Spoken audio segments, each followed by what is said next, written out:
আমাদের বেতন দেয় না, বেতন দিব শেষ। বেতন দেয় না কতদিন ধরে? বেতন দেয় না 4 মাস ধরে, 4 মাস ধরে স্যালারি দেয় না। আমাকে এরকম ঝামেলা করে আমাকে স্যালারি 6 থেকে 10 তারিখ পর্যন্ত দেওয়ার কথা ছিল। আমাকে প্রত্যেক মাসে ঝামেলা করে করে স্যালারি নিতে হয়। এখন প্রতি মাসে ঝামেলা করতে স্যালারি দিতে হয়। আর মালিক পক্ষ কি বলছে? মালিক আমাদের সাথে কোনো কথাই বলে না।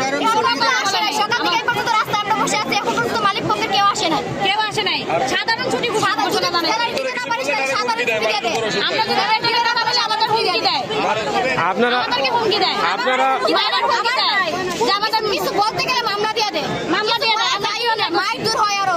ফোর্সের লোক দেশের মাইর দূর করে। করে রাখছে কোনো অফিসে আমাদেরকে ফিঙ্গার একদমই করে রাখছে। কোনো অফিসে গেলে চাকরিও হয় না। চাকরি নিতে পারতেছি না। বেতন দেয় না। বেতন দেয় না ঠিক মতো। আমাকে যাবেলা করে 20 তারিখ পর্যন্ত বেতন দিতে হয় আমাদের। আমরা হলো গরিব মানুষ। আমাকে বেতন দেয় কাজ করতে আসছে। আমরা কি হলে মারামারি যুদ্ধ করবার আসছি? মারামারি যুদ্ধ করার জন্য কি চাকরি নিতে আসছি? আপনারা কোন বাড়ির রুমে থাকতে দেয় না। রুম ভাড়া দিতে না পারলে দিতে পারবো না, বাড়ি থেকে বাইরে যাবো। দোকান রাখি দেয় না, কিছু দেয় না। প্রত্যেক মাসে মাসে এরকম ঝামেলা। এবার আপনারা কোন ডিপার্টমেন্টে আছেন? আমাদেরকে বেতন না দিয়ে 7 ঘন্টা লোক দিয়ে কাজ করায়, তাদের বেতন দেয়।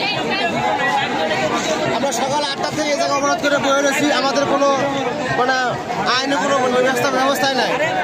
আমাদের বেতন চাবার গেলে আমাদের অজুহাত দেখায় আপনাদের সাধারণ ছুটি ঘোষণা দেওয়া হবে। তাহলে বন্ধ করে দেয়। উনি বাধ্যতামূলক সাধারণ ছুটি ঘোষণা করে।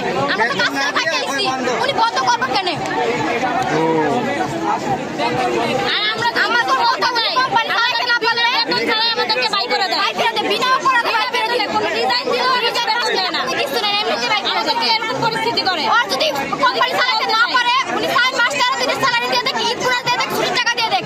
আমরা সামনে আমরা চলাচল মানে না। আমরা কোম্পানি কাজ না, আমরা মারামারি ধরাধরি করবার আসি। কিছু বলবো না আমরা। আপনারা কি সেই নেপারেজ না মাসা? আমরা সেই নেপারে এটা চাকরি করি। এটা সেই নেপারে আমতলা আমতলা কাঠগড়া থেকে সাভারের স্পেশাল করেসপন্ডেন্ট মাহমুদুল হাসান বলছি।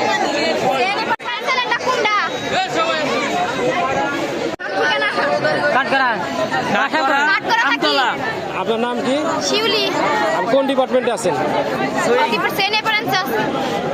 এটা কি সুইং নাকি? সুইং এ। সুইং